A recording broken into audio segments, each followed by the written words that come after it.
Hey everybody, welcome back to Angelus Mortem Productions, ran by a guy with shitty taste and way too much time. Welcome back, all my lovely metal friends, to this channel. I am doing another episode of Canadian Crypts with you guys. I think this is the 7th episode or the 8th episode. Jeez, we actually done like a few of these now.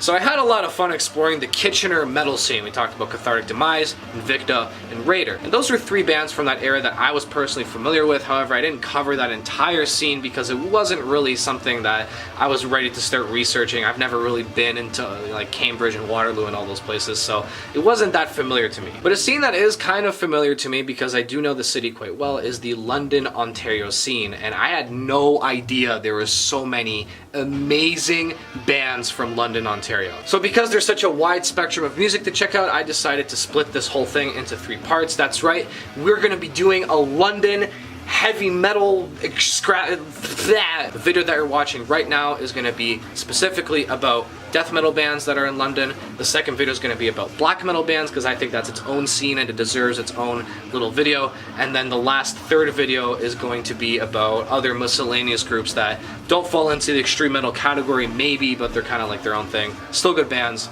doesn't fit with the rest. Now, a band that immediately comes to mind when I think death metal from London, Ontario has to be Cavera. I mean, obviously.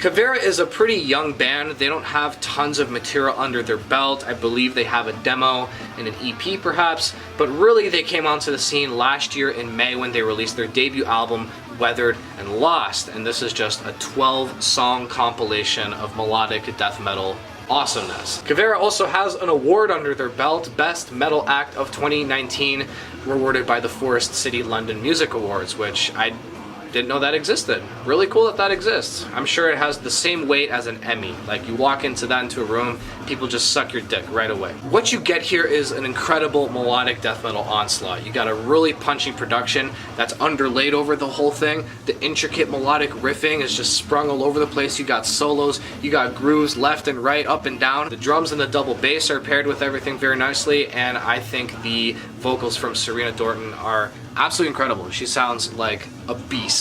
So the thing is that I fucking love Cavera. It's really simple as that. I'm gonna play you a little clip.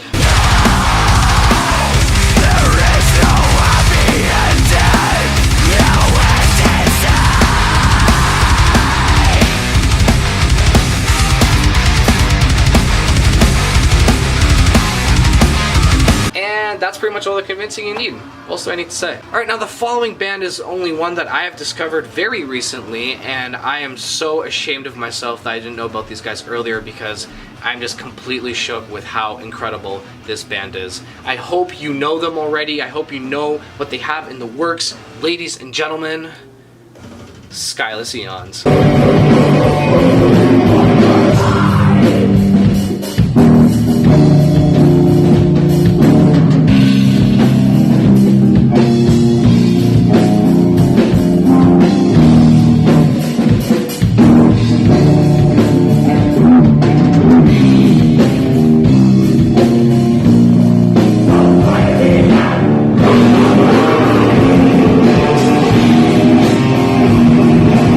Skyless Aeons, in perspective, is a pretty young band and they don't have a lot of material under their belt. Their first release was an EP a few years ago, which actually wasn't too bad, but I'm not going to be focusing on that today. Initially, when I came into contact with Nathan, the vocalist for Skyless Aeons, he told me that he had this new album out and that I should check it out, and I thought nothing of it. You know, I had no idea what to expect, so I just popped it in and my balls exploded. Skyless Aeons' new album, debut album actually, Drain the Sun, is coming out October 2nd, and I have had the honor of listening to it early. And as a messenger from the gods, I am here to tell you that this album is one of the best things I have heard this entire year. The thing with Skyless Aeons that's really, really incredible is that they don't stick to one genre. You're gonna find influences from black metal, from death metal, from doom metal. There's just a lot of different things going on. But they don't combine it in a way that maybe like some more raw sort of projects might do, like Isengrim, for example. They have that sort of combo as well. No. Skyless Aeons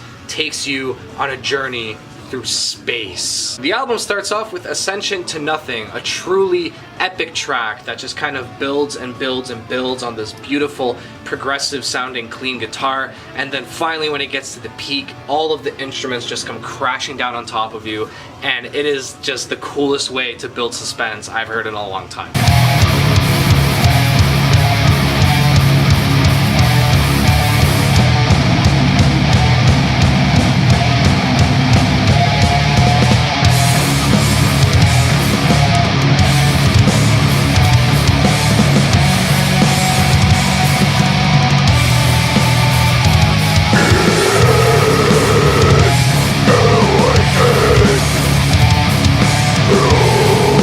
Essentially after that, you just get submerged into this insane sound that Skyless Aeons has. You're going to get lost in all these progressive and melodic layers that the guitars perform.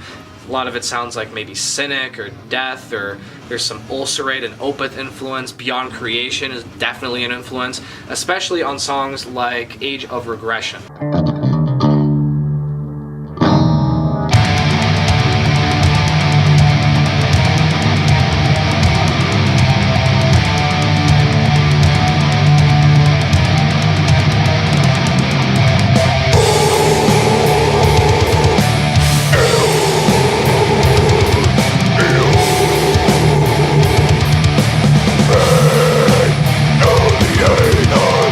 Once you take a look at this lineup, you kind of realize what's going on here. I can't really speak for the other members that are in the band. I don't know what kind of projects they've been involved in, but Nathan himself is involved in Hell is Other People and Cryopathy, two other black metal projects from London. Nathan really has a way of carrying his voice with these soaring guitar riffs, as you usually hear with black metal, so I think the atmospheric bits in Skyless Aeons really kind of make sense. Also, their guitarist, Nicholas Lux, started playing in APOC this year, so maybe he has some kind of progressive or melodic inclination for guitar playing and that kind of influence Drain the Sun as well. Without getting too nerdy here, Skyless Aeons is composed of a group of really talented dudes, and they should be really proud of what they've crafted here. Like I said, this is a very unique sound, and I just can't recommend it enough, man. They have released a little bit of music that you can check out already, which I highly recommend you do. All the links are gonna be down here, where my dick is. And moving along here with our third and final band in this video is another group that I had no idea about and I discovered while researching for this video. Bringing up, ladies and gentlemen, Ataxia.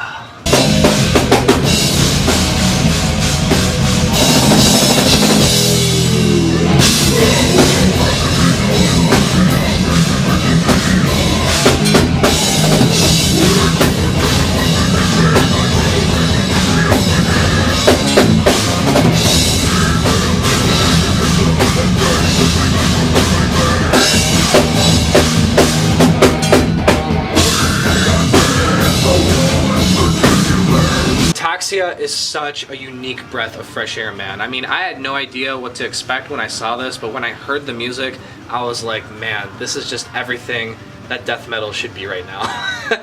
This band has actually been around since 2008, but only released their debut album in 2014. It was pretty much an early predecessor to what their sound would become later, which is a nice way of saying that it's kind of a mess. I understand the point of this album. I understand with the vision here. They wanted to make a technical death metal, slam death metal infusion. I think a lot of this borrows from a lot of like the technical brutal death metal and technical brutal deathcore and bullshit like that was going around the time. Unfortunately, in the process of trying to make this technical and really brutal, they kind of lost the flow of the album, and I feel like it makes some of the songs kind of choppy and stale. I mean, shit, it's better than Corpora Femin's second album, that's all I'm saying. Then 2017 would mark the release of their EP, Awaken, The Nebula, and holy crap, did they just amp up absolutely everything to the complete max. And the cool thing about Ataxia is that they wear their influence really proudly, and it is absolutely not a bad thing. So I'm just gonna say it right now, there's an undeniable Suffocation influence on this thing. I'm not sure if it's the way that the guitars and the drums are paired together and how they kind of merge into this crazy cacophonous, like it just reminds me of 2013 Suffocation, Pinnacle of Bedlam. Even the vocals kind of sound like Frank Mullins sometimes. I don't know, but that's what I hear. Each song on this EP delivers an equally devastating effect on your brain. If you want to get an idea of exactly how insane and out of control Ataxia can get on this EP, I'm just going to play a track from Internal Ferment.